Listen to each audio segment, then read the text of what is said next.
Welcome to the Path Podcast. It's February 7th, 2024. My name is Tani. I'm here with Auk. How you doing, man? I'm doing fantastic. Good to see you. I was admiring your hat. Your hats always look sharp. Is that a new or you have a show hat? No, this is the hat I've been wearing. I took this hat with me to Arizona even. Oh my gosh. Yeah, this hat's been bumping around my van, and it's over a year old, and we need to make more merch. Cool. But yeah. I do have a large hat collection to rotate between. Yes, I do too. Not enough. See, I'm not a big foam hat guy, unfortunately. You know, the foam trucker. Yeah, it's kind of my go-to. I think I'm in the minority report on that. I don't know. I think most people, I actually think I'm in the minority liking them overall. Really? If you look at how many people, what we sell and everything, but they're so comfortable and they breathe well. Yeah. Yep. And I have a big head and they tend to be big head friendly. And a lot of hats, I get that kind of like big boy, like small hat look. Right. And the foam truckers don't tend to do that to me. It looks good. Oh, thank you. Your hat looks good as well. Thank you very much. It's well loved. I really the one you're wearing was one of my favorite ones to kind of work on and design. Right. That was a fun one, a fun project. Yeah. Too bad you can't get it anymore. Yeah, exactly. Maybe we'll do it again someday. Yeah. I have the white one. I have all three of them: the gray, the green, and the white. Yep, kind of all the same concept, just with different combinations of the colors. I feel kind of bad wearing the gray out and about because it is well loved. Like full on sweat stains. I can't get rid of them. Oh, really? I even tried washing it in the dishwasher. Okay. Have you done massaging it with like Dawn and I haven't done that. That's a good move. I'm gonna try that. The Dawn dish soap massage with. I'm trying to remember if you wet the hat first or put the Dawn on first. Got it. But either way, you have to rinse it a lot because that Dawn is on there. I can imagine. And you can't really put that into the dishwasher or the washing machine. It might foam over. And you really have to kind of like massage and rub and massage and rub. Yeah. And you can get those sweat stains out that way. I'm going to try it. Dawn's amazing. When you have a loved hat that you can't get another one of, it's worth the extra mile. Yeah. And well, sometimes the price of hats these days too. Oh yeah. You know? Oh yeah, exactly. All right. Should we jump into some shop news? Yeah. On a little bit of a downer, Over the Hump is rained out. Yeah. This show will air after that fact anyways, but if you guys were listening to the last show, Jeff and I were going to go head to head on the dual slalom, and there was a lot of talk going on about that and kind of prepping and bikes, and Jeff had procured a bike to actually race on, and then it's rained. The rain that was predicted here lived up to the hype in Southern California. And so needless to say, it's on between you guys on February 24th. It's on February 24th. Are you in for that? Because Jeff told me today, like, I don't know if I can do that Sunday. And I was like, oh, okay, I'll find out. It's not a Sunday. It's a Saturday. Or Saturday. I mean, it is currently free. Kind of how the way I left it with Jeff today, this afternoon, I think I could definitely call him out as well. You said you were doing it to Focus. I don't know if those weren't his exact words, but I think that might have been the subtext. Oh man, I'll have to verify with the calendar, but but that is good for everyone to know that the next Over the Hump is February 24th. Regardless of whether or not Auk and Jeff are head to head, there will still be a race. Yes. We think too highly of ourselves. Okay. For everyone else, yeah. Yes. Right. Okay. Other things. How's the workshop coming? Really good. I think I don't always participate in the shop. Today was the first time that I participated in a customer repair bike pickup here at 649 B Street. Got it. And it was kind of the dream come true of like you just walk through that door, bike's right there, right through the door. That felt great. Today we had 4 techs going all day in the new workshop. Plus we had Chris at the First Street location prepping bikes there and building bikes there too. And also we had a service rider today. So really lots of lots of tech talent Yeah. on hand getting it done. Yeah. It's awesome. Lots of tags getting finished and picked up again because our workshop had been kind of mostly shut down for a week or two there while Right. we moved it. Right. Really, really happy. Just the techs are creatures of habit, so getting used to the new shop for them is an undertaking. Right. But I think we've turned the corner to where if you've been working in the same workstation for say 5-10 years, moving can be kind of just weird. And it's not just moving into like a different location with roughly the same setup. Right. These are rolling carts. These are workstation carts. Carts is a way understatement, but it's individual workbenches yes, that are technically on wheels. correct. That's a great way to put it. Instead of having that traditional workbench feel against a wall, Which technically those were the same style of benches. that is true. They just were against a wall. Right. Right. However, we did kind of refine our tool layout for the Right. workspaces when we moved as part of like everything we did when we moved. It's like, can we do this a little better? So we refined the tool layout, and that takes a little bit of getting used to. Right. But I wonder, is this one of those things, takes a little bit of getting used to, but has a higher top end potential for efficiency. I think, especially for the organization as a whole. Right. I think some people were about as organized and as efficient as they were going to get at their workstation. Yep. But it's not just their workstation. Right. So, Right. we share workstations. All right. Okay. So having a common setup is advantageous. Fantastic. And hey, I right now, if I'm understanding it right, that bike build and prep is going on at First Street. So to all those who are buying bikes online and getting them shipped out, thank you for your business on that. And it seems to be a little bit of a new system going at First Street, but I think that looks like it's Not really. We just kind of left a couple workstations there. right. But seems like that area is more dedicated to bike build and prep. That's true. So Yeah. it's cool use of the space over there. Yeah, I think a lot of days, at least half of our tech bandwidth goes to building bikes. And if we can get that out of our workshop, we'll be able to really keep a lot more riders riding with repairs and maintenance and service. Right. Yeah. Yeah. Fantastic. But overall, the techs are adjusting and getting a lot of comments that they like it here. And that makes me happy. Right. And you can see it in the productivity. And that will grow as we kind of get used to the space too, I think. And I wonder if having that, because where the workstations are now, that whole area, it's part of a bigger open space. Yes. Instead of being like constrained by the walls of the works. And we're maintaining walkways all the way around it. Right. So I wonder if that also helps just not feeling like cramped next to somebody all day. That's the plan. Yeah. Even though physically you may not be too much farther, just the open feeling of that whole space. But they are just They close are together further. as they Got were. it. I don't think. We also, at the old space, a lot of the stands were oriented in a way where the front wheel was facing the workbench. Right. In our current setup, the stands are oriented in a way, and that was for spatial reasons. Right. That was the way we could have fit more text in that space. Right. Now, in our current space, the bikes sit perpendicular to parallel to the workbench. Right. So That's right. I think it's a better orientation I think it is. overall. Although there are advantages to both, but it is a better orientation overall. Right. Your tools are behind you instead of next to you, but they're closer to you. Right.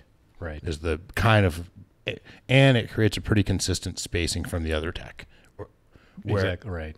Whereas otherwise, the way that was set up, the techs could be pretty close to each other if they're working on. The distance of the double-sided repair stand. Correct. Which they still kind of are, but that was like next to each other on a workbench instead of across from each other with an opposite workbench. Correct. So it just has, I think it's a sense of better spacing. Yeah. And then you don't have to push past each other to get in and out. That's the biggest thing. And no one has to walk through your space to go retrieve a repair bike either. Oh, yeah. That's a really big one. Yeah. Great.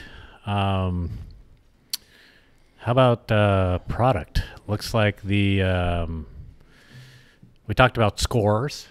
Oh, man. We got 15 Scor E-Bikes in today. Oh, my gosh.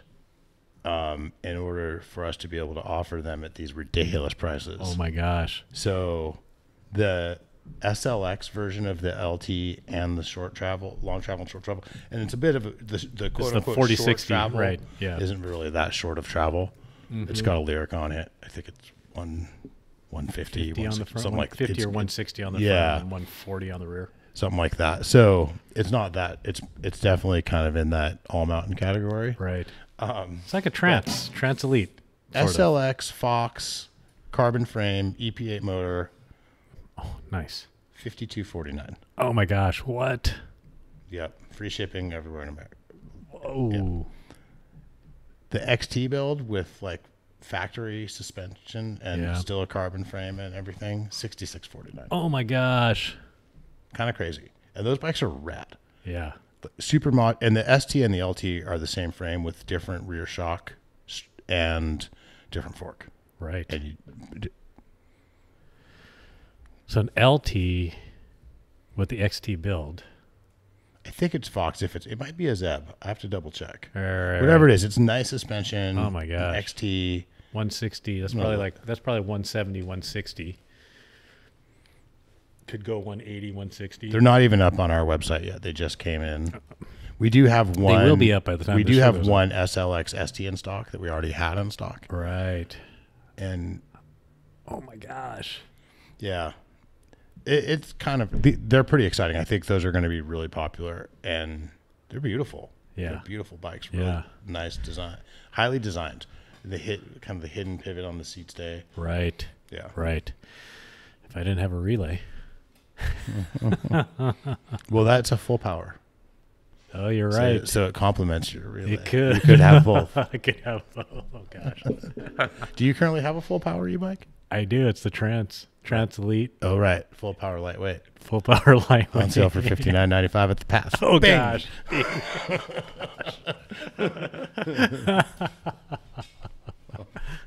That's highly modular as well, but it's kind of after you modularized it. Thanks to Zach. Yeah. Yes, highly. Yeah. We've talked about it a little on the show, but Auk, you eliminated the headset or that bike. So what I did, and you can actually do this without having. Sanjay managed to do this without having full access. He just shoved a lot of cables in one port. No, right. It looks clean how he did it. Actually, I believe it. So, but does it have headset routing? It does have headset routing. We eliminated the headset routing, repurposed one of the holes, one of the frame routing holes for the rear brake. And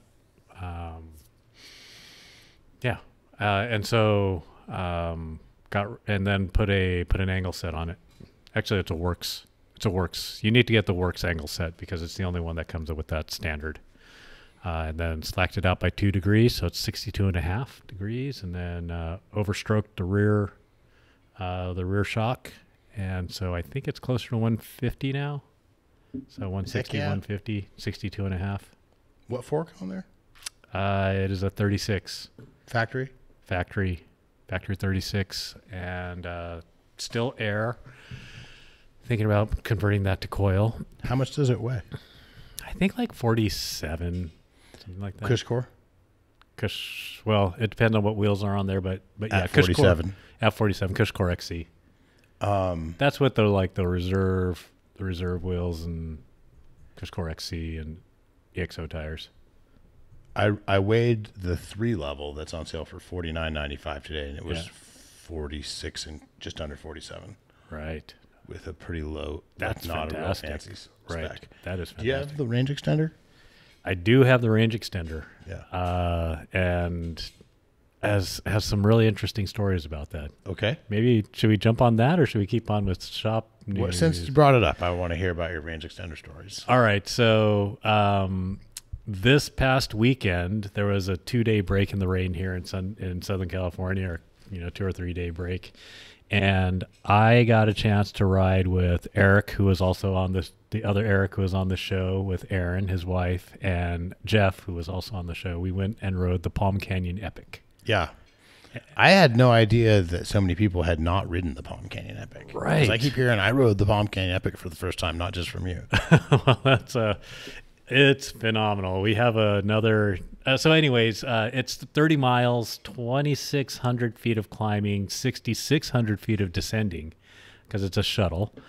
They drop you off between Palm Springs and Idlewild, going up into the San Jacinto Mountains on the backside. It's beautiful up there. It is gorgeous. They drop you off, and it's like 4,500 feet. And it's kind of like that, pine foresty. Yep. At that level. It had snowed the previous days. There was no snow at where we started. The trails were a little bit wet, but that holds up super well. Yeah, it's very sandy. Very sandy. So it's 30 miles. We were all on e-bikes. We had a rise with a range extender. We had the Trans Elite with the range extender, and then we had a Pivot Shuttle AM. Yep. With no range extender, but a 735, I think, watt hour like battery. Right. So 2 full power. So the shuttle actually had more watt hours with it than you guys did. And that is right. Because you had 600 watt hours. I had 600 watt hours. Maybe 430, 250. I might have had like 680. Oh. Because isn't the Trans Elite 430? I'll have to double check. Okay. Maybe that has to do with it. So, so it was we were talking about that a lot at the start, about range and managing and what have you. But with the range extender, I've done Harding to Joplin here. That's like 23 or 24 miles with 4,200 feet of climbing. So I thought, no problem. I should be no problem. The trail is amazing. So many different characters to that. Yeah. Oh my gosh, right? You feel like you could be in the big mountains, San Gabriel type trails. At the top. Yeah. The top. Yeah. And then there's some, Eric had kind of said it's like San Juan meets Trabuco shale in some places. Yeah. And there's that really, really fast shaley area where a lot of people get flats. Yes. And there's it was almost like a bumpy parking lot, like huge, probably what felt like a half mile, just wide open, like we were riding on granite. Yeah. And so, it was really interesting because I don't think I was ever in boost. And there is this 4-mile, 1,400 foot climbing section. It's a sand wash. Yeah. And it's energy draining for sure. I think it is energy draining. And I think what happened, what was going on was we got there and I was probably between 3 and 4, maybe 4. And I was easy pedaling at 12 miles an hour. Yeah. That'll eat some battery. And so I think what I should have done is put it in 2 or 3 and just put a little more effort into it at 11 or 12. And so at probably, we were probably a mile from the pavement, and sure enough, my battery had forced me into eco, and then it cut out on one climb, and I was like, oh no. And like Sanjay said, it's like riding a beach cruiser on the sand with flat tires. So I was like, I get off and I'm pushing, and Jeff and Eric are at the top. They're like, it's a lot funner if you ride that thing. So, but it was pretty much all downhill from there. Yeah. Which exit did you do? Gosh, I forget. The Han something? The one with the weird kind of relic-y old machinery and stuff? Okay, so from there, we got up to the machinery, the first tractor, and then instead of taking the Han Trail down, there was like this ridge. So we did a little bit of climbing up to this ridge, and then dropped down, like exposed, rocky, and I'm so glad we did that. That was amazing. Good stuff.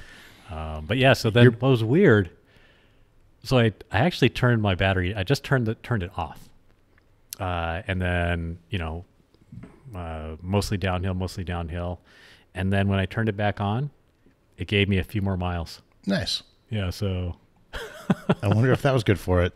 I was like, I am probably deep discharging this. It's probably not a good thing. So you do have 400 watt hours, and the range extender is, I believe, 200 watt hours. Oh, I thought it was 430 and 250, but it's 4 and 2. So then I think if that's the case, then I think the rise with the range extender might actually even be more. I might have had the least. Eric might have the 360 watt hour battery in his rise, because it's, I think, a 2022. I think so, yeah. Yeah, so that'd be a 360 watt hour battery. Plus 2 or 250? I think 250. So I think he had 510. 360 plus 250. That's like 610. So we had about the same, but he was running a reduced power. Right. So he probably had 10 or 15%. Jeff ended up with a bar and a half, like 2 bars. That makes sense. Yep. What was your favorite part of the Palm Canyon Epic? Oh my gosh. That first maybe 3 or 4 miles before you get into, there's a little bit of exposure. So that first high speed. There's a couple little step down jumps. Yep. And then that's really good. And then after that, you get into some exposure, some like twisty, traversy exposure. That whole first 3 or 4 miles, I mean, it's like, okay, you hop off and then boom, you're right in it. Yeah. And following those guys, they're familiar with the trail. They're great riders. It was a hoot. I bet. It was a hoot. And then just some of those wide open, high speed, just amazingness. Yeah, last time I rode the trail, I think I ripped a tire bead in that section that you're thinking of. Right. Yeah. So I do like that. Yeah, I'm tempted to go back again this weekend. Nice. Nice. Did Jeff have anything to say about the Shuttle AM? He seemed to like it. Yeah. Amazing bike. And I don't think he had a lot of time to set it up. Yeah. So, but yeah, Palm Canyon Epic. So I've been trying to, if anyone out there is listening and they have resources they could send our way, so I got out my homework paper and started writing down equations and figuring out power, watt usage in the various levels, and at various RPMs, and then trying to figure out how do you compare between bikes. All 3 of us were pedaling at 11, 12 miles up this 4-mile, 1,400 foot climb. And Eric was pedaling. He was in full the whole time up. But at 60 newton meters. Eric's a young guy and he's an animal. He's strong. He's strong. And I think he likes to lay it down. Yeah. It's one thing, it's one thing to be strong and it's another to just not be able to hold it in. Right. I haven't ridden with him a ton, but I just get the feeling he just has to do it. He just has to do it. Yeah. It's I enjoy riding that guy. He is a strong rider. And so him doing that, 60 Newton meters, full power, 4 miles, 1,400 feet of climbing. Uses up X amount of power, watt hours. What is the equivalent of, like, if I'm pedaling in 4, say, on a full power, and so I'm pedaling easier. Right. My input is less than his input. We're pedaling the same amount of time. Yeah. So same speed. My bike is drawing Quite a bit watts. more, maybe. Yeah. So it's interesting. And there's so many variables, like what tires are you running, what wheels. See, that's what was interesting. We were probably Similar. fairly similar. Do you ever play that game where you ride kind of a technical section before an uphill, and then you see who can make it furthest up the hill without pedaling? Oh, there's that. Okay, there was that going on too. Eric's probably pretty good at that. Yeah. And I did notice both he and Jeff are good at that game. So that's pumping, that's maintaining speed Yep. in challenging sections. Both of them were 29. I was on mixed wheel, new trail for me. I think in general they're probably smoother riders than I am, or maybe pumping more. The 29 on those long downhills. Knowing the trail's a big deal too. And knowing the trail, and so Like you can spend some juice making up for not having known that turn. Yep. And that is what I noticed. I was like, I am pedaling more than Jeff. And I'm pedaling more than Eric. I was, happy to follow. It's just one of those things, it's so much fun riding the 3 people that are, somebody knows the trail better than you, but when they're leading, it's much easier for you to keep up with them. Oh yeah, it's awesome. And so that was just a phenomenal time. That sounds awesome. Yeah. So anyways, I think pedaling downhill was using up some juice. How long were you out there? Let's see. I think with the stop, we were out there 2 hours and 45. So maybe we could have gotten it done had we not stopped in under 2.5. Nice. I was this is so funny. By way of analogy, there's sometimes I have to bring the bike. It's like the walk of shame when I bring my bike into the shop and it's like half fixed because I can't finish the job. And then over the years, I've realized it's not so much a walk of shame because usually when that happens and I bring it in, I kind of watch the tech or whatever, and I'm like, oh, okay, that was pretty hard. I don't feel so bad. So, yeah, okay. On top of that, too, a lot of customers come in that situation. You can tell they're feeling that walk of shame feeling. Mm-hmm. And I'm sincere when I say, hey, you're ahead of everyone who didn't try it. No, appreciate that. Right. That is so true. Like, you now know so much more about that process and about this whole experience than someone who just didn't try. Well, and the people who come in who didn't try think they could do it. Right. Okay, so just transport that kind of thing to 2 hours and 45 minutes of chasing these guys down the hill, and just having a hoot of a time, and the whole time as we're flowing down the trail, I'm thinking, we are moving. I feel like we're moving because I'm still comfortable within my, never on the ragged edge, but probably a little bit further along than if I had ridden by myself, and I was like, I feel like we're really moving out. Man, I feel like we're really moving. And the whole time I was like, this is amazing. I love that we can do this. I was like, was it just me or were we really moving? So then we get done and we're looking at the Strava, and then it's like, this is the first time I rode, so there's no PRs, but I look at theirs, it's like PR. So it's like, I'm like, okay, I'm glad we really were moving out on this trail. That's good. Yeah. And there's nothing like being kind of at speed for most of 2 hours. Oh my gosh. I can't think of a time that I had that. Like, when do we ever have that? Maybe down like Trabuco. No, not even close. I think you can do Trabuco in like 10 minutes. Sure. See, like Joplin saying 15 minutes. So that's 15 minutes. If you did upper Joplin, and lower Joplin, and the climb out, that would be approaching the elevation change. But or maybe even more no, Yeah. it wouldn't be. You're not getting 6,000 feet of descending there. And it wouldn't be as much climbing either, but it would be a good long descent with lots of speed. Yeah. Yeah. You know, how come people don't ride the Santa Anas anymore? I mean, they do, but how come it's not ridden like it used to be? We were talking about that too. And I don't know. I feel like get out and do the trail work on Trabuco. I'm pointing that finger at myself too. And I think when that Trabuco linkage gets done, It's going to get more people out I there. think that's going to be big.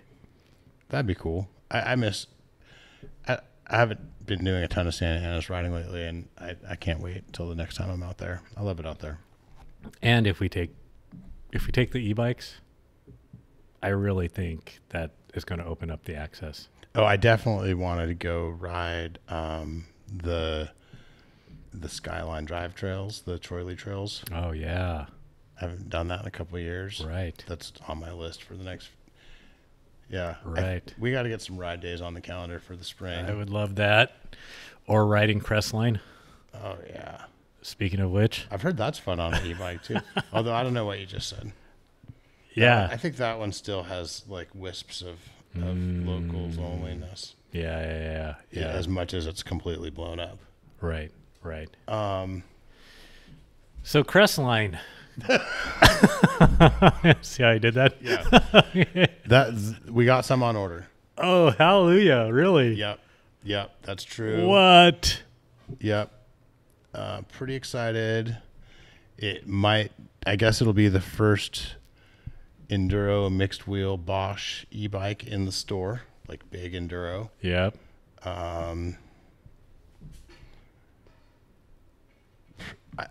Wow. We are able for now. I don't know if we Did will you still have a be chance to see those? only like not really. All right. RS 180 special factory edition. Oh, so so what? You got the RS 180 on order? Yes, 2 of them. Oh my gosh. Yep, an RH3 size, which is pretty medium-y, and an RH4 size, which is pretty largy. As in, like, I would ride that RH3 Yeah. size. And we ordered them with they're going to be available with Fox or RockShox, and we ordered them with Fox. And at least for now, we can take orders. I think they're going to sell out quickly. So that's exciting. It looks like it might have a range extender. I'm just looking at a picture on the website. Well, it's a Bosch bike, and the current Bosch system, I don't think the range extender's out yet, but I think it's going to be, and maybe they had one or something. I see. Wow. A full power with the range extender? And someone did point out to us in the YouTube comments, there is another one that we didn't mention, the Ibis Oso. Got it. I don't think that was always a Bosch bike, but I think now it is, or maybe it was always an option, or I'm not sure. Right. And I don't think it was always. I don't remember it having been mixed wheel at first, but maybe it was. Anyway, it's Bosch and mixed wheel. Oh, I think. right. So that what do you know, or what can you say about the Crestline, that RS 180? Well, people have seen the first iteration of it. The 7550, whatever. Yeah. I don't know too much, but I think it's kind of just an evolution of that. Right. You think it's going to be in the 55 to 58 pounds, or in the 50-pound range, like the AM? It's a good question. It's going to definitely have a bigger fork on it than the AM. Yeah. Probably meteor tires. Yeah. I don't know, but if I had to guess, probably low to mid 50s. Yeah.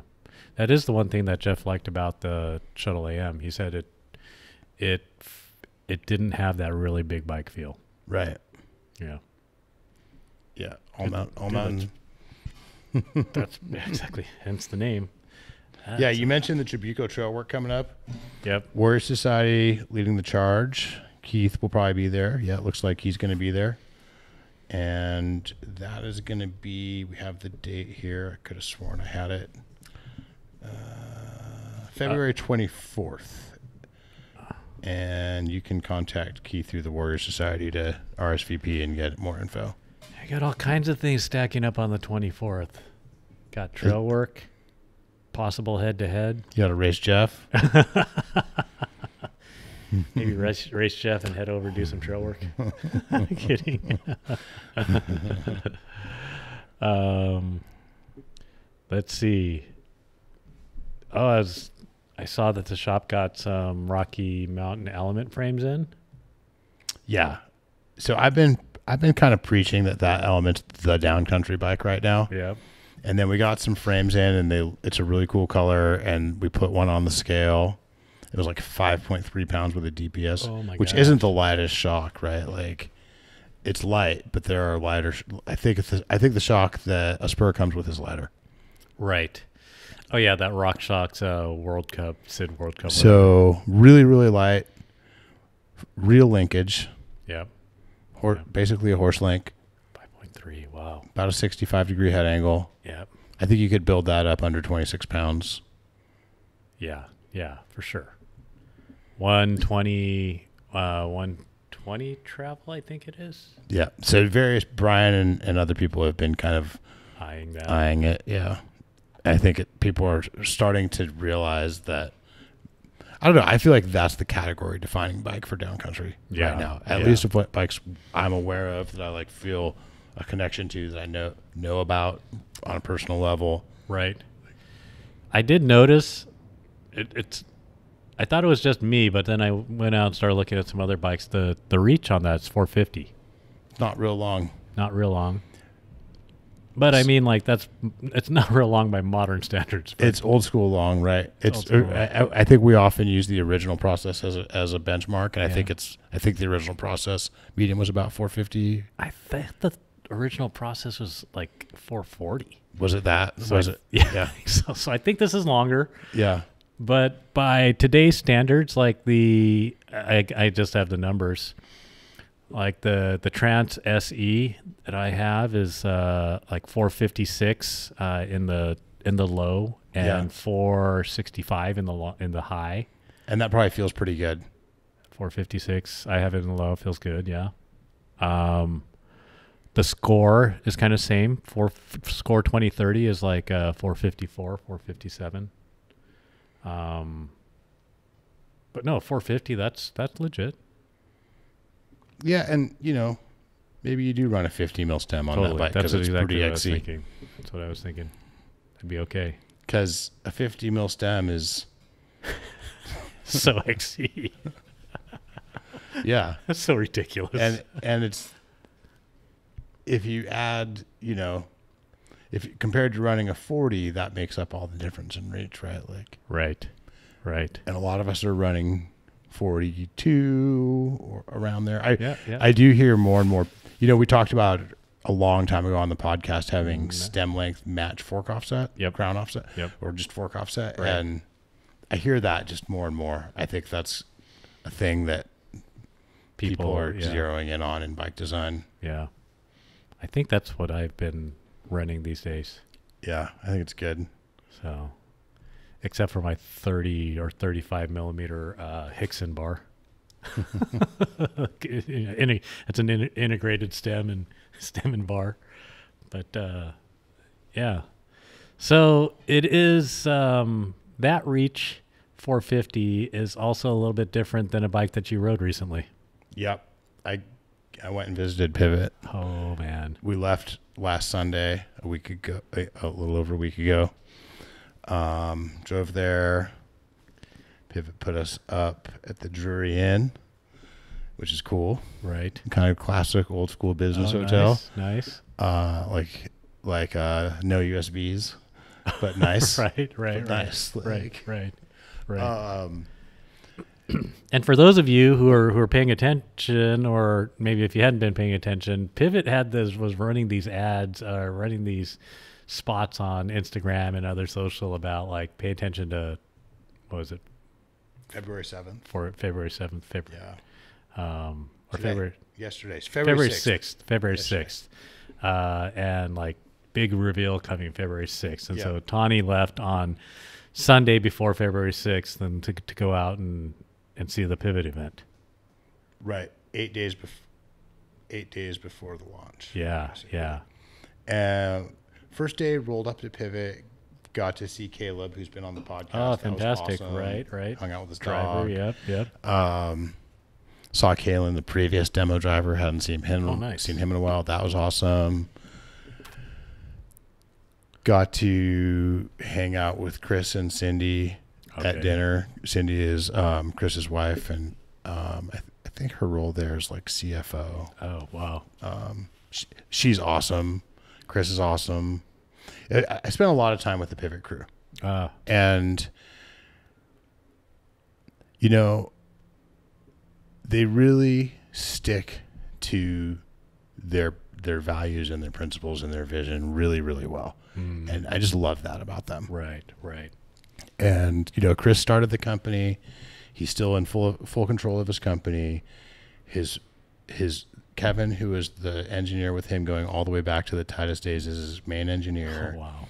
Kevin's super cool. Hung out with him on the ride. Kevin says he's going to come on the podcast. Fantastic. And, you know, coming away from Pivot, I was thinking about, I was writing a letter. I was writing a note to Chris and to Brian, who's the president of Pivot. I wrote him a note. And when I was writing Brian the note, I was like, you know, I want to show Brian that I see what they're doing. Right. And I'm like, I'm trying to figure out, like, what can I say to him that's going to show it, just really in a very brief, to the point way, show that I see him. And I was like, and not just him, but Pivot in general. And I was like, you know, I appreciate that they're fully committed to, you know, excellence, integrity, and kindness. They never miss a beat on those. And that's who you want to work with. Yeah, for sure. And every step of the way, you can tell that they really think about, you know, what if we make this decision, if we make decision X, what's this going to mean for the riders? What's this going to mean for the shops? How's this going to play out? Right. And not, you know, it's kind of a lost art sometimes. Yeah. So it's really refreshing to just see that kind of like full commitment, full integrity. Right. I loved it.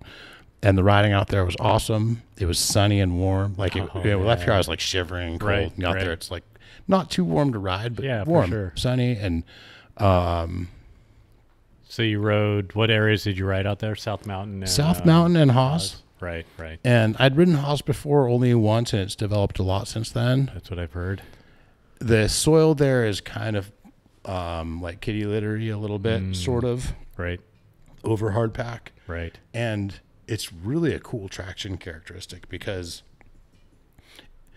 the little rocks are almost like decomposed volcanic or something. I don't know what they really are, but they're sharp, and like there's this thing that happens where there's a super predictable drift, but there's more traction than you think there's going to be, or there's actually some traction all the time. Right. So it's super fun because you're always drifting, but not out of control. Right. Oh, that's I really like the riding style there, and it's flowy, but not like sanitized flowy.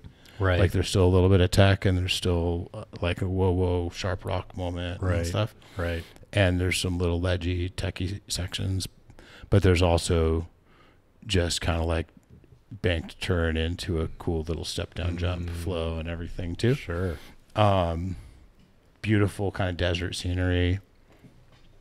We were there to ride the new Switchblade, right? Right. And Switchblade's Pivot's kind of classic middle between, you know, trail bike, I guess you would say. Well, the Trail 429 is their trail bike, I guess. I guess it depends on your take on it. Because they do the Mach 4, which is kind of full XC. Yep. Trail 429, which is 120 rear, 130 front. Yep. And pretty rowdy GO. Right. And then the Switchblade, which is almost the same GO as the Trail 429 and just more travel. Right. And the old Switchblade, was it like 135, 137 or something like that? I forget. It's 142 now. It's 142 now. Wow, that's a great travel number. And 160 in the front, as you pointed out. That is, that's I like fantastic. that combo. I do. And they increased the reach by 10 millimeters. slackened the head angle a little. It's steeper than I think I would have made it. Mm-hmm. Because I think it's 65.2 in the low setting. Yeah. But I rode the bike for 2 days and never once thought about the head angle. Right. And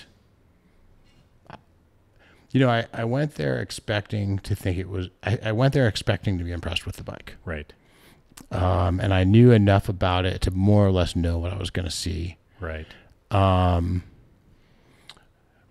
didn't expect it to be as much. It feels quite a bit plusher to me. They used a longer, lower link like the Firebird. Right. And a little more rearward. That makes a little bit more rearward wheel path, and it definitely feels plusher. Right. Like I definitely noticed, like, distinctly different bike in the kinematics of the suspension, and in a way that I really, really like. Yeah.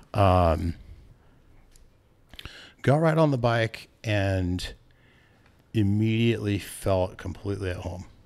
The bike just kind of disappeared, which I felt confident. After the ride, I looked back on it. And I was like, wow, I really just felt super relaxed and confident that whole ride. Right. And comfortable. Pivot asked a lot of questions about setup, and they did a really great job of setting the bike up, which also kind of just speaks to the commitment and the knowledge and the connection to actually being ride. They all ride. Right. They all ride a lot. What were some of the touch points on setup? They had the brake set up for one finger braking. Fantastic. Like all the way moved in how I would do it. Right. For big hands like you versus tiny hands like me. Tiny hands. The suspension was dialed. Oh, interesting. We did let a little air out of the fork in the setup session where they were helping me set it up, but like the suspension was really dialed right out of the gate. Right. They asked about my seat height and handlebar height and bar width, and like it felt like my bike. Wow. Like, you know. Yeah. It was interesting thinking. So anyway, I knew I was going to be impressed. I didn't think I was going to want it. Sure. As in, I didn't think I was going to have an emotional like desire to have it. Right. By the end of the trip, I ordered one. Oh man. And it was because I had an emotional, just like I was like, I want this bike. I haven't felt, through history, there's those bikes that you remember as being, the Kickapoo comes to mind in a funny way as one of the first ones for me. Yeah. And then also that dog I had. Right. And I think one of my 5010s fits in this category. Sure. And there's been certain bikes that I just really connected with and always felt kind of just good on. Right. And particularly certain trail bikes. Right. Or bikes that for me at the time, that was my trail bike. Right. 6 point. Yeah. In its way, me. I think that fits in there for me too, for sure. And one of the qualities is that for me, they feel pretty balanced. Most of those bikes are relatively easy to manual for me. Right.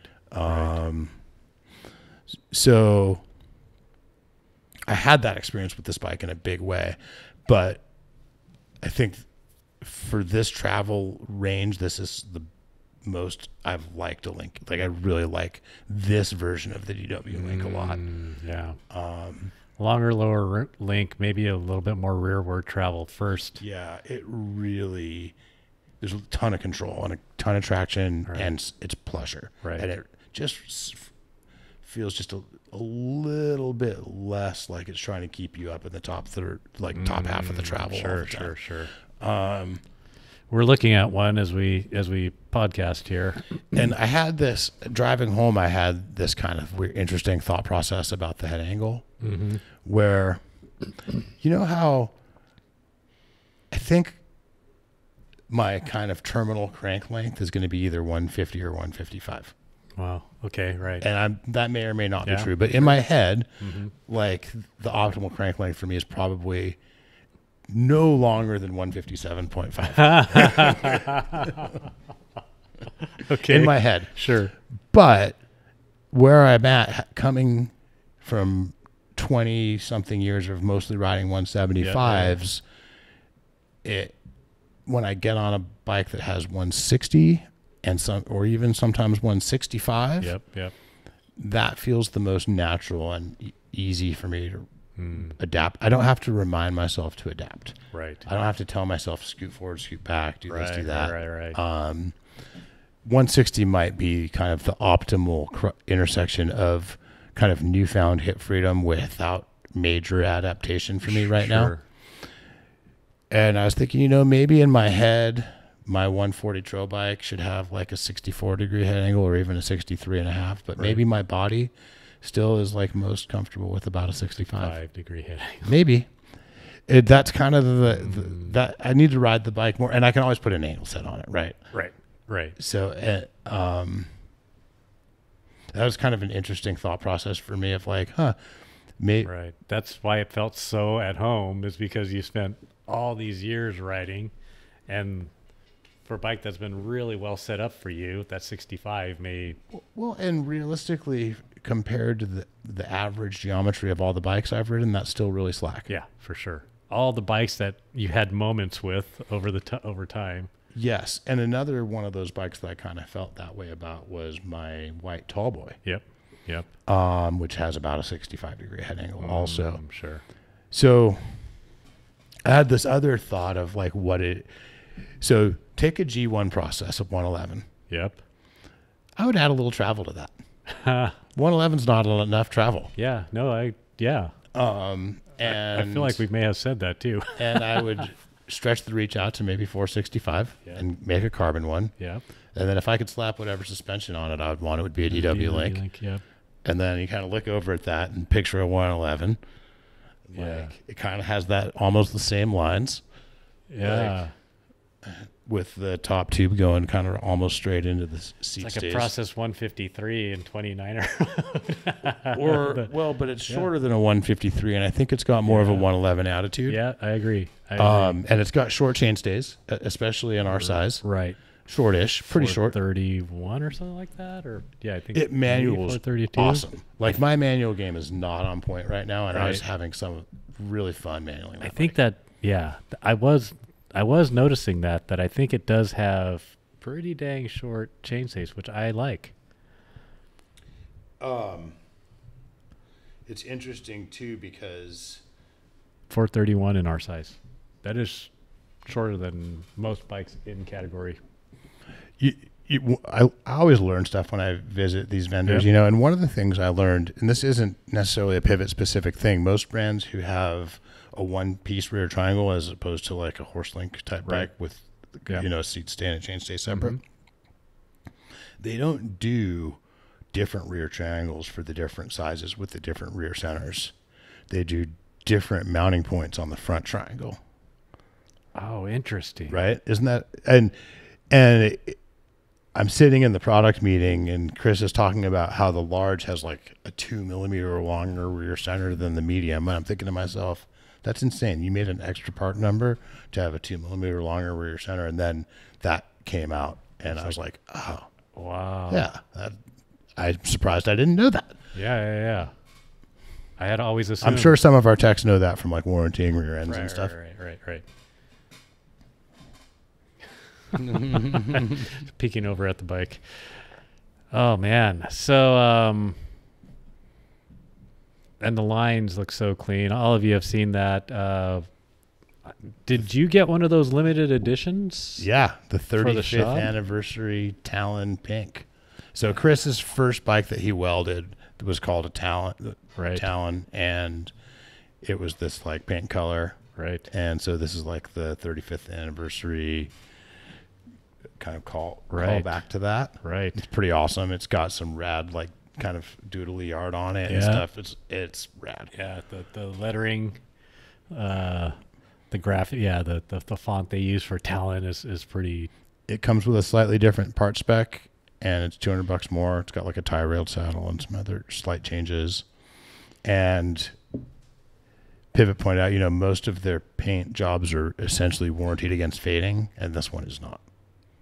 If you leave this one in the sun for long, it'll fade. Right. So because it's a neon color, and that's just the nature of neon colors. Right. So maybe you wrap it full frame wrap with UV protection. Maybe. And also, quick note on the Switchblade, we have medium and large in our demo fleet. Oh, already? Yes. And Pivot does kind of condone mixed wheel use on it. And I guess some of the editors wrote it that way and really liked it. Right. I ordered an extra wheel, so I'm going to have 29 and 27 and a half. Oh, nice. And that was the other thing is I'm super, any podcast listener would know that I am very into mixed wheels. Yep. And it's not so much that I'm against full 29er. I don't like 27 and a half front for me. Right.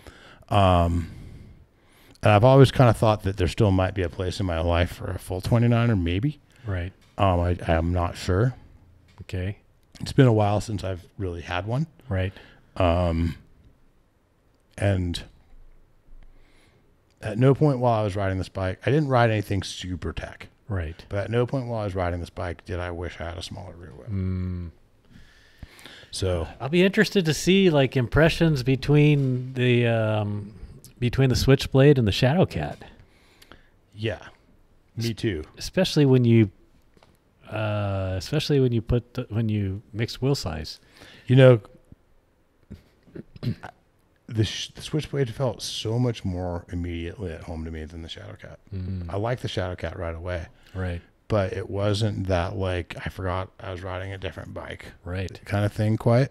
And I think one of the things on the Shadowcat I have those Reynolds rims. Right. And I think the DT rims are more compliant that are on the Switchblade. Right. I think those Reynolds rims might be a little like almost like NV style. Right. Like stiffness is the Right. story. But are they alloy DTs that you had? No, carbon. Oh, got it. Yeah. Well, Right. On the demo bike that I rode, carbon DTs. It was carbon DTs. Yeah. Yeah, sure. And those are really light too. And that's what's on the EXO bike that I ordered. Oh my gosh. And all three colors are rad. Neptune blue, which is the same as color Yeah. essentially as the Shuttle AM blue. Yeah. And then the black and Mojave is just, I don't know. I really like, green and tan. They have that. There's like that little green stripe. Yep. It's just, I agree. it's like they made it for me. And if the black is satin, not matte, not gloss, satin. I think that's perfect too. Right. I'm not a big bright bike person anymore, but that Talon is pretty sexy. Yep.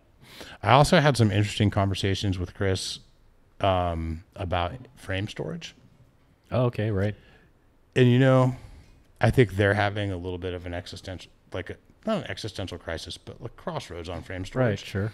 Because they kind of don't love the idea. But they're at this point of like, people are not buying our bikes because of frame storage. Some people are not buying our bikes because of frame storage. So, right. What do you do? Right. Right. Like, I had a moment of like, I haven't used the frame storage on the bikes I've had personally. Maybe I could or would. I think I would like. In theory, I loved the idea. Right. I asked for it before anyone was doing it. Yeah. So like I've bragged about that before. But and now that you've had bikes that have it, you haven't used it because I don't want to have a toolkit for each bike. Right. I want to just have a pack. And it turns out, at least lately, Right. because I'm like going from bike to bike. Right. And my pack is small and light. Right.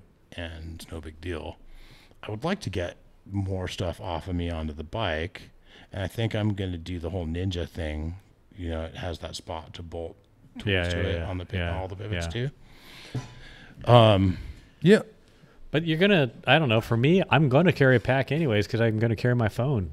Right. My phone, wallet, and keys. And so. But you could do that in a Black Hole Mini, like the little tiny Patagonia hip pack. Yeah. That would be nice. Yeah. And yeah. Other kind of noteworthy things is the straight seat tube, so there's no kind of wild effective seat angle. Right. So I think Pivot sort of understates their seat angle, and their seat ends up further forward than other brands who claim steeper seat angles for a lot of riders. Sure.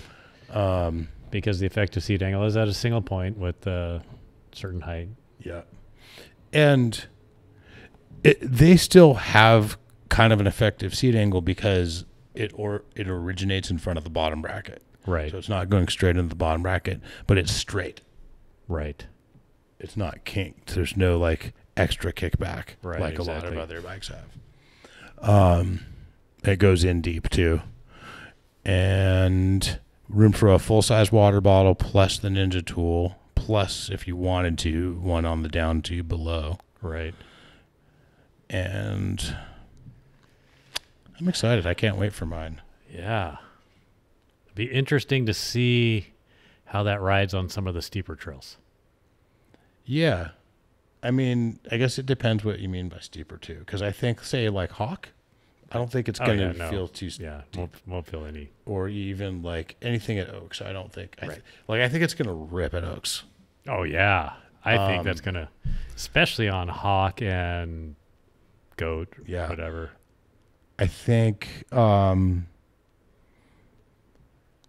trails where it would start to feel like maybe not enough for me, I would think that I would want also like a Fox 38 if I could, and like other. You know, I put, what did I put on the, it wasn't even the burliest of my wheel sets on the Trans SE. So I'm running that 160 one, almost 150. And I followed Luke down one of those trails on that. And it was a hoot. That head angle's about 65 also, right? I think it is. Or another way of looking at it is it's kind of like a fancy Trans. Yeah. Trans X. Yeah. Yeah. That's what I was looking at it. Yeah. Different, similar suspension design, maybe. Quite similar. Yeah, yeah. That's DW. Yep. The Trans is Maestro. My Trans is overstroked, so it's maybe a little longer travel. But back to the frame storage thing. Sorry. Frame storage adds a little bit of weight. Maybe a half pound. Yeah. Maybe 3/4 of a pound. For sure. There's a ton of discussion about, we're running headset. Bike brands are talking about running headset cable routing in order to not have holes in the frame. And then you put a gigantic. So, I mean, just to kind of like put some perspective on that conversation. I kind of am maybe thinking more now that I want my stuff mounted outside the frame. Yeah. The one thing I kind of maybe want inside the frame is a tube. To protect it from UV.